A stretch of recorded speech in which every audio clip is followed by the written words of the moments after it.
আসসালামু আলাইকুম। অফিস শেষে আপনাদের জন্য আরেকটি কবিতা নিয়ে বসলাম। শুরু করতে যাচ্ছি। আমার আজকের কবিতার শিরোনাম প্রিয়তমা।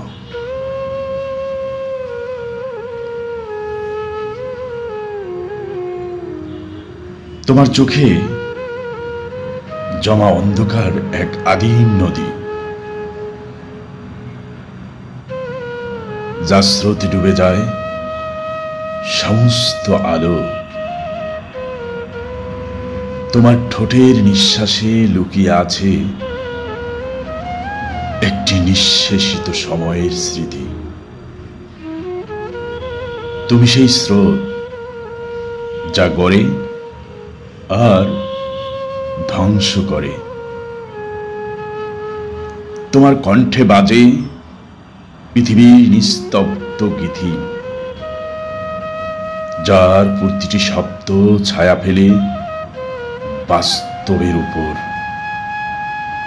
তোমার চুলের গভীরে ঘনিয়ে থাকে অতীতের অসীম বিষাদ।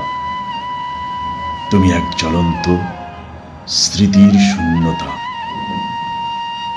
তোমার হাতে লেগে থাকে এক অবিচ্ছিন্ন স্পর্শ, যা ছুঁয়ে যায় হৃদয়ের গোপন প্রান্ত।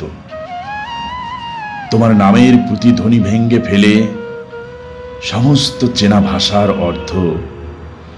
তুমি শুধুই অস্পষ্টতার এক ব্যাখ্যা। তোমার নীরবতার ভারে নুয়ে পড়ে আকাশ, যেখানে কোনো তারার আলো পৌঁছায় না। তোমার উপস্থিতি এক গভীর ক্ষত, যা থেকে ঝরে পড়ে সময়ের ছাই। তুমি আমার গভীরতর নীরবতার প্রতিচ্ছবি।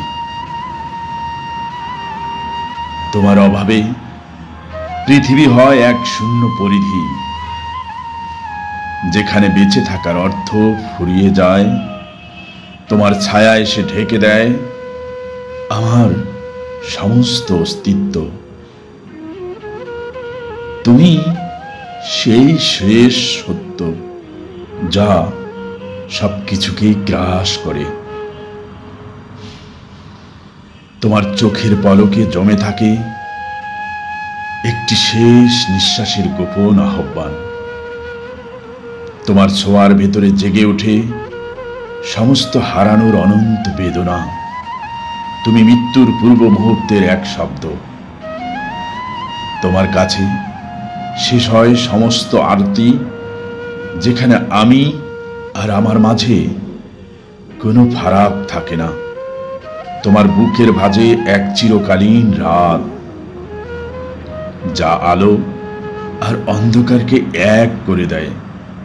তুমি প্রিয়তমা, আমার সমস্ত অন্বেষণের সমাপ্তি। ধন্যবাদ।